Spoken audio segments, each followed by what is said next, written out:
కంచి పరమాచార్య లీలలు. ఈ వీడియో నచ్చితే ఒక లైక్ చేసి మీ ఫ్రెండ్స్కి షేర్ చేయండి. కామాక్షి కాపాడిందా?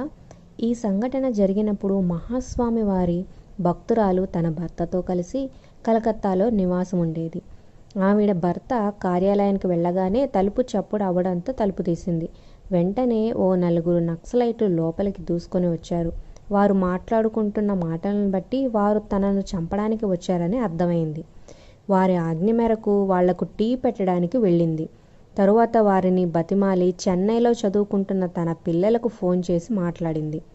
మరునాడు తన గురించి ఏదైనా చెడు వార్త వినాల్సి వస్తే వివేకముగా ప్రవర్తించమని, బాధపడకూడదని చెప్పింది. తరువాత హాల్లోకి వచ్చి పక్కపక్కనే ఉన్న పరమాచార్య స్వామి కాళీ చిత్రపటం ముందు మోకరిల్లింది.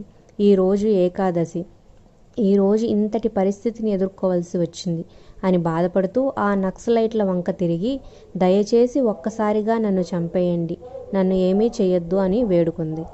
అప్పుడే అద్భుతం జరిగింది. నక్సలైట్లు ఆమె ముందున్న పరమాచార్య స్వామి వారి పటం వైపు లీలగా చూశారు. కానీ వారికి అందులో పరమాచార్య స్వామి వారికి బదులు ఉగ్రరూపంతో కాళికాదేవి కనపడింది. వారు దుర్గాదేవి భక్తులు. ఇంతకు ముందు ఆ గోడకి ఒక్కటే కాళీదేవి పటం ఉన్నది. కానీ ఇప్పుడు వారికి రెండు కనిపిస్తున్నాయి.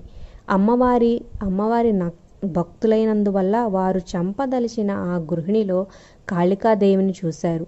అమ్మా, మమ్మల్ని క్షమించు అని చెప్పి అక్కడి నుంచి తప్పించుకుని పోయారు. ఆవిడ భర్త ఇంటికి రాగానే కళ్ళ వెంబడి నీరు కారుస్తూ జరిగిన విషయమంతా చెప్పింది. వెంటనే వారు కంచికి బయలుదేరారు. ఎప్పటిలాగే కంచిమఠంలో భక్తుల తాకిడి ఎక్కువగా ఉంది. వారు వరుసలో నిలబడి వారి వంతు రాగానే కన్నీళ్లతో సాష్టాంగం చేసి స్వామిని దర్శించుకున్నారు. అప్పుడు స్వామివారు నవ్వుతూ, అయితే కామాక్షియే కాపాడింది అని పలికి తమకు జరిగిందంతా తెలుసు అన్నట్టుగా చూశారు. నిజమైన గురుభక్తి ఎప్పుడూ గెలుస్తుంది. మరెన్నో కంచి పరమాచార్య లీలలు, మంచి విషయాల కోసం మా ఛానల్ సబ్స్క్రైబ్ చేసుకోండి. పక్కన ఉన్న గంట సింబల్ని ప్రెస్ చేసి ఆల్ అనే నోటిఫికేషన్స్పై క్లిక్ చేయండి. ఈ వీడియో లైక్ చేసి మా ఛానల్ని ఎంకరేజ్ చేయండి. మీ ఫ్రెండ్స్కి షేర్ చేయండి.